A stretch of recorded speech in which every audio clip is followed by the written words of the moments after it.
კაცი შეიძლება გახდეს ქალი, ქალი შეიძლება გახდეს კაცი. მე მომიწია დაქორწინება, იმიტომ რომ შენ ევროპაში წახვედი უვიზოდ.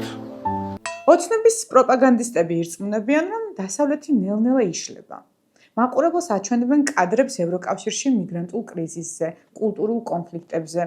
ეს არის აბსურდული ორმაგი აზროვნება. ერთის მხრივ ევროპა წარმოსახულია როგორც გადაგვარებული ქაოსი, რომელსაც თავი უნდა ავარიდოთ, თუმცა მეორე მხრივ სწორედ იქ მიუტყვის ჩვენი მოსახლეობა უკეთესი მომავლის საძიებლად. ჩვენ მოვაგროვეთ სამი ყველაზე ხშირად ნახსენები ჰიპოთეტური საფრთხე, რასაც სამთავრობო პროპაგანდა ბოლო პერიოდში მასიურად ატრიალებს.